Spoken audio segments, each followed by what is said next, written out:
But Loki's a show that came out months ago now, and I had no interest in watching because I was very much where you were, Luca. Like, man, he just died and they brought him back. Like, I didn't understand what it was going to be. But I was bored. I threw the first episode on just to see what it was like and loved it. And the reason why I loved it is because I've been reading so much Norse mythology or Norse inspired writings recently that the Loki character has like, I just can't get enough of it. Like this self-sabotaging, narcissistic, just, can't care about other people to save his own hide type of thing. He's so ingrained with who he is and he can't change and he won't change because he feels like it's his free will to be as shitty as he is. And so there was a lot of things in the Loki series that reminded me of how this character is set up in, the original Norse mythology. So, shapeshifter, deceiver, trickster, backbiter, inventor of lies, known as sometimes. Sometimes he's a Jotun, like a frost giant. Other times he's, the adopted son of Odin, like in Marvel, or just, part god and part Jotun, Laufey. I can't remember. Laufey is the goddess said to be an Acer, and then I can't remember what his dad's name is. It's been a while. Whatever. But so part giant, part god. We see obviously in the Marvel universe, he's Odin's like adopted son. So Thor's I don't know what you would call that, adopted brother. But in Norse mythology, he was the blood brother of Odin, which means they swore some sort of blood oath, or Odin took him into what's it called? Asgard. Yeah. And he sort of lived amongst the Acer gods and caused nothing but trouble for them in his own Loki way. I wanted to bring up this book, which, Luca, you've heard me talk about a lot. This is The Witch's Heart, Genevieve Gornichek. Highly recommend, 10 out of 10. Lords of Lore Masterclass stamp. Maybe one day we'll talk about this on Ruminations. But this is just a book I picked up because I thought the cover was cool. And in this cover, we can see Angrboda, who's the main character, the wife of Loki in some stories, a witch of the Ironwood, Jotun, and her own strange sort of origin, not being part of, the Nine Realms, coming from somewhere else. Odin feared her and destroyed her after learning everything he could from her, because Odin's the fucking worst, absolute piece of shit. Which is cool when he gets painted as Loki's father, because Odin is just as conniving and deceitful and malicious and mischievous. He just gets to be the god of everything, and people sort of forget that. Odin's the worst. In her hair, we can see Jormungandr, her son, Hela, her daughter, and Fenrir, her other son. I've also been reading The Ring Legends of Tolkien by David Day. This is honestly just a beautiful book, leather bound. I bought the whole set that has the dictionary of Tolkien, the Atlas of Tolkien, blah, blah, blah, Hobbits, Heroes of Tolkien. So these are the things that really got me. It was God of War who really put me on the path of Norse mythology.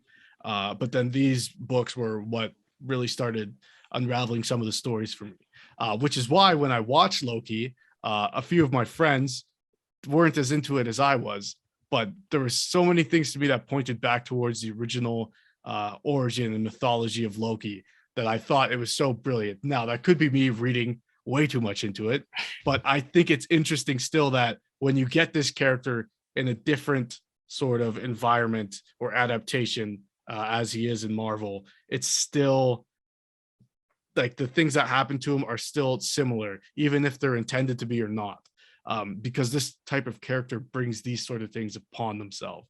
So I want to talk a little bit about that. There's a quote from the show. He says, "I crave attention because I'm a narcissist, and I suppose it's because I'm scared of being alone," which is almost identical. I couldn't find the exact quote to something he says in The Witch's Heart. I do these things because I feel lonely up there, and this forces people to pay attention to me. Paraphrasing, but so we see like these this fatal character flaw of being an outsider, and instead of trying to fit in, just makes trouble for everyone who would otherwise probably accept him in order to get some form of attention. That's why I love it. The ultimate self-sabotager, complete and utter narcissist who can't reasonably make peace with caring for others. He can't wrap his head around his feelings for other people, so he self-sabotages over and over again. I won't spoil what happens in this book, but it's, telling the story of Ragnarok through the eyes of someone who's sort of a part of, but also removed from Norse mythology. It's very beautiful. Cried after reading it because the ending will just get you. So here's some of the things that the Marvel series, which is fantastic in its own right, and Luca, I think would answer a lot of your questions about Spider-Man in the Marvel universe moving forward, or a retrospective look at why things happened in the Marvel universe. What does it get right? So there's a concept in the show called the sacred timeline, where everything that's happened has happened for a reason, and it's been overseen by avoiding spoilers as much as I can. And just a warning, if you're listening or watching, this is where some of the spoilers might come up. Organization called the TVA, and above them, this group of 3 lizard alien things called the Timekeepers, who maintain this sacred timeline and make sure everything goes according to how it's supposed to. There used to be a bunch of timelines, and it got too chaotic, and they made this one sacred timeline. Anytime someone steps outside of that sacred timeline, they get labeled as a variant, and things happen to them. So that's the story of Loki.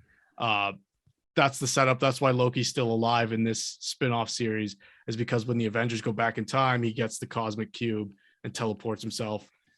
Therefore, straying from the natural order of the timeline, and gets labeled as a variant, and they have to deal with him, this TVA entity. But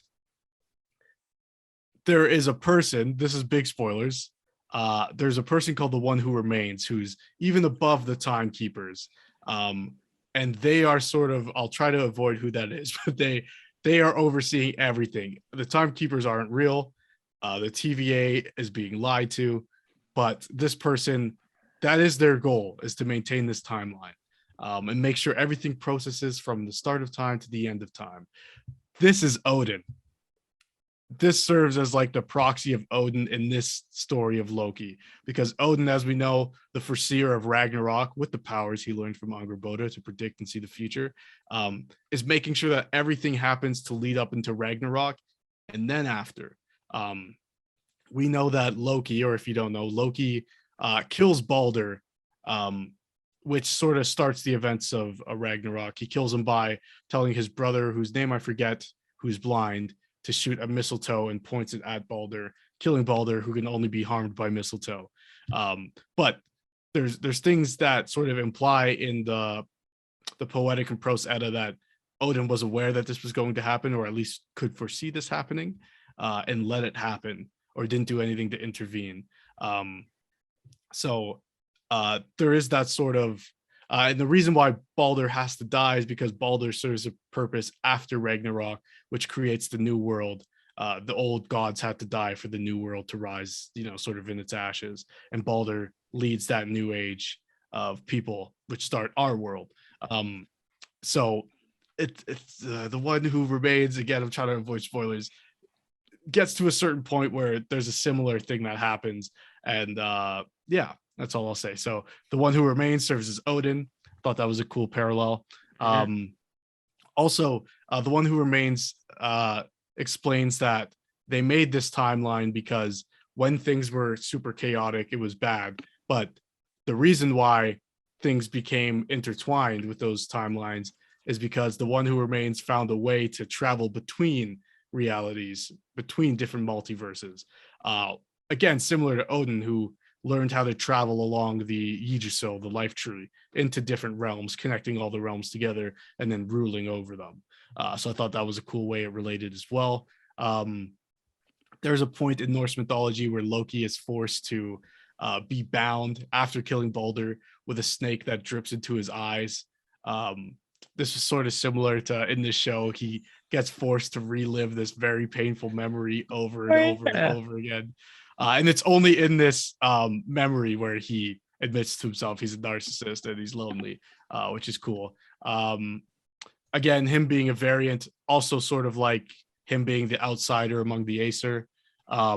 Now, again, spoilers, there's a character named Sylvie, who we learn is another variant of Loki at a different point of the timeline, which is really cool because it sort of implies that Loki as a being, as a soul, as a person, is a gender fluid person. And so, at any point in the timeline, he might, appear as whatever gender they're feeling. I said he, but they. Anyways, and so these two Lokis come sort of face to face with each other. Okay, so sorry, I'm weaving a bunch of different paths here, so ride with me. But him falling in love, to me, with this variant of himself, which he does in the series, obviously playing into that he's a narcissist and he'll always be alone, but alone means with yourself, and this is another version of yourself, so maybe he's not truly alone. And everything he's done has sort of pushed him to this path. So even though he does push people away and he'll always be alone sort of means with this person you love, in his twisted way, which is the only Loki way of finding someone you love, is by pushing everyone else away and finding yourself. But also in Norse mythology, there's a story of Loki eating a witch's heart, or this evil woman's heart, and as he eats it, it unleashes all the evil in the world, and this is why some people are bad. So this is like a fragmented story that never really gets expanded on. It's just in one retelling of Norse mythology. I'm not quite sure. It's not. I don't think it's in the Prose or Poetic Edda, but that shows up at the beginning of this book, where Loki comes to Angrboda, who's had her heart ripped out and burned 3 times. This is like the first sentences of the book, so no spoilers here. But Loki returns her heart to her, which is sort of like this, weird metaphorical way that could only happen in Norse mythology, of someone literally giving you their heart, or your heart back. But so Sylvie and Loki here sort of reminded me of that, him taking on the heart of somebody else and becoming something universe ending, unleashing all the bad into the universe. And if you've seen the end of the Loki show, you'll know what I mean. The origins of Loki's name comes from loop or knot, because Loki is actually credited with inventing the fishing net. So that's interesting. And one of the first conversations Loki has in this series is him telling somebody he's going to gut them like a fish, and then having to explain to that person what a fish is, which I thought was really cool. And at one point, after he makes the fishing net, he gets caught by the Aesir gods. He turns into a salmon to escape them, and burns his fishing net, and then jumps into the pool and becomes a salmon. But somebody sees on the ground the burning and the outlay of the fishing net, is able to replicate it, and then they use that net to catch Loki. So it's like him being his own worst enemy. And even his sort of mischievous machinations come back to bite him in the ass. There is a character called Utgord Loki in Norse mythology, and Loki name can, again, relating to knot and loop and fishing net, can be translated into entangler. So Utgard Loki. So Loki's less of a name, actually, more of a title, the entangler.